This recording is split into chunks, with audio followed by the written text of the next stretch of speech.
Por isso que o neoliberalismo, e depois o caso inicial chileno, tudo diz muito, é uma coisa contra a democracia, né? Contra a democracia no sentido mais forte, né? Porque essa que a gente tem, que a gente chama, e às vezes a palavra pode ser até mais atrapalhar do que ajudar, não é exatamente isso, né? E mesmo onde ela alcançou certas conquistas, tem uma profunda descrença, né? E o que é interessante é que esses movimentos tentam um pouco o que traz, que os Estados Unidos, eu acho que é muito interessante que tem o Occupy Wall Street e depois o Vidas Negras Importam, que é ali, em plena pandemia, o maior protesto da história dos Estados Unidos. E o Trump vai dizer, meu único arrependimento, meu principal arrependimento na presidência foi não ter mandado logo a Força Nacional esmagar aquilo ali, né? E até como se a gente for fazer, né, talvez uma contradição minha, mas fazer pensar os resultados, o Occupy Wall Street põe a questão da igualdade e o Trump, de alguma forma, responde isso melhor do que a Hillary, que era ligada, né, os Clinton ao Street. Óbvio que é falso, mas ele conseguiu isso. E depois, na outra, tem uma mobilização do voto latinex negro que faz com que ele seja derrotado, né? Então tem essas dimensões, ou seja, um pouco que eu acho que tem tudo a ver com o que a Leila falou antes, que os protestos importam, né? No caso brasileiro, se a gente pega a Dilma se reelege num cenário difícil, porque eu lembro das pesquisas na época, falavam que 70% queriam mudança da opinião pública, e ela se reelege. Por que ela se reelege? Em algum sentido, porque o programa dela era meio muda mais, né, que ela ia fazer mais e melhor, e por outro, o Aécio fez uma campanha mais à direita, pela primeira vez o Fernando Henrique Cardoso voltou na campanha, né, nenhuma das outras antes ele tinha sido reivindicado, e ele fazia, e a proposta dele era pré-2013 e pré-lulismo, né, então acabou não dando certo para ele. Então, e depois, quando a Dilma muda o rumo e aplica, em parte, o programa do adversário derrotado, aí ela se fragiliza ali, né, nisso. Né? Óbvio que tem outros fatores, tem um monte de outras questões, mas falando que e de alguma forma, todos esses protestos deram, entre aspas, errado. E eu acho que não tem nenhum problema em admitir que o Egito de hoje, 1º de junho de 2023, possivelmente esteja pior do que o Egito do dia 24 de janeiro de 2011, desculpa. Mas eu acho que, de novo, a pergunta não é exatamente essa, mas se a gente pega mesmo, sei lá, 1848, né? 2 jovens escrevem um manifesto por encomenda de um grupo de operários ingleses, e semanas depois, o espectro que eles anunciavam na primeira linha se expressa por toda a Europa, inclusive nos lugares tidos como mais reacionários, Viena, vai estar no sul da Itália, na Sicília, Paris, toda parte tem uma sublevação. No fim do ano, tudo deu errado, né? Mas essa disputa entre o que seria uma autodeterminação dos de baixo ou uma legitimidade dinástica segue em curso, né? Como embate, né? Acho que um pouco tem uma coisa, às vezes, também muito afoita de... são questões muito antigas, né? E aí eu acho que tem um elemento central dos povos indígenas, né? Que aparece ali como em vários trabalhos, né? Do Spence lá com Pimentel, com os Guarani Kaiowá, tudo mais, um pouco também um pouco como que nessa sublevação tem uma presença indígena forte, também como de liderança, mas não no sentido que a gente vai pensar de liderança no marco, para falar muito rápido, leninista, e sim de puxar a fila. Eu acho que nessa questão dos protestos pautarem questões, eu acho que essa sublevação nas Américas dos povos indígenas, que tem um novo desdobramento dos anos 60 para cá, nessas últimas décadas, 60 e 70 para cá, ela coloca questões que aí os jovens do norte vão pegar aí do movimento ambientalista da nova geração, mas também por toda parte que tem a ver também com uma questão: o que significa democracia,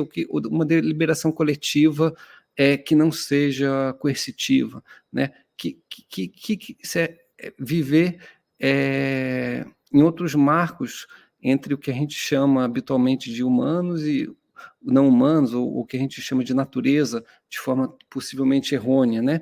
Eu acho que tem uma série de questões que aparecem ali e que eu acho que dizem respeito a gente um pouco meio que apontam os nossos principais desafios, porque que é o mundo hoje, né?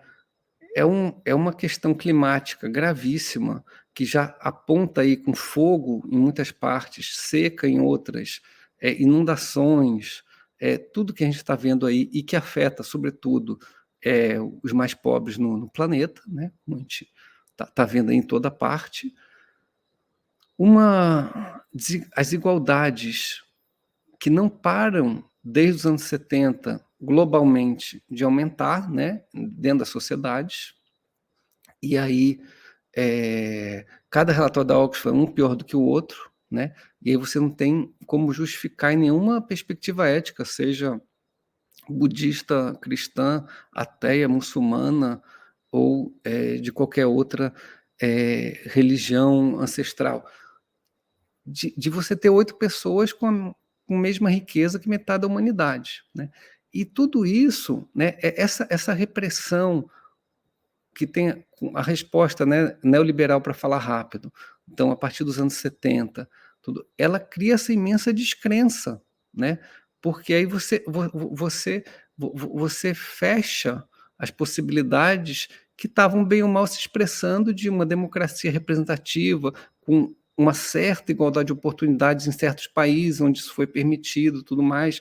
E aí você vai criando uma grande descrença e isso também é um fomento da extrema-direita, né? E aí a gente tem essa questão. Agora, na eleição na Turquia, algumas semanas, né, o primeiro turno aqui, na legislativa, teve uma coisa como 20% para a extrema-direita, ou algo por aí, foi uma coisa que. Então, que é um fenômeno por toda parte, mas a extrema-direita ela é também, eu acho que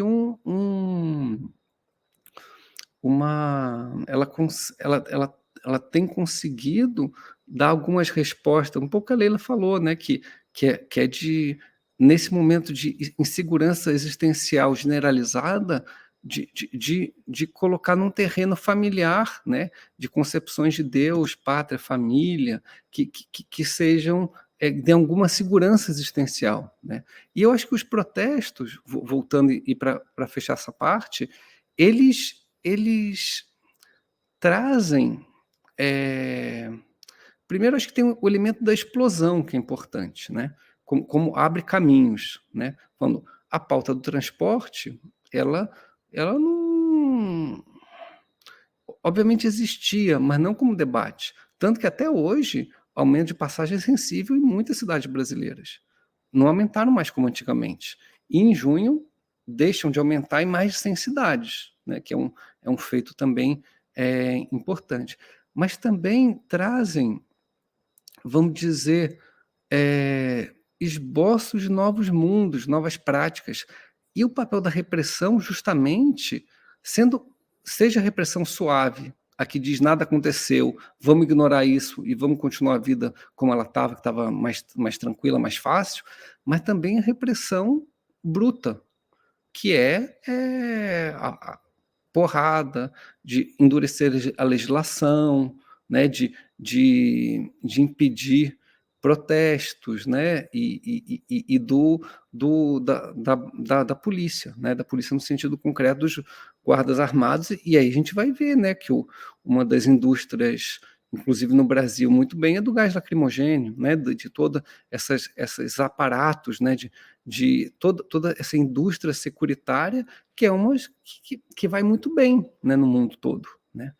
Então, eu acho que esse é um ponto importante também, que pensar com esse protesto, né, como uma dimensão de uma certa plenitude existencial, que eu acho que são luzes de esperança, de alguma forma, pontos de esperança, mas também o poder ele é muito inteligente, obviamente, e dá essas respostas, tanto essa mais suave, quanto a curta e grossa. Em todos os países, se a gente olha as democracias, por toda parte, elas parecem muito com regimes autoritários, né.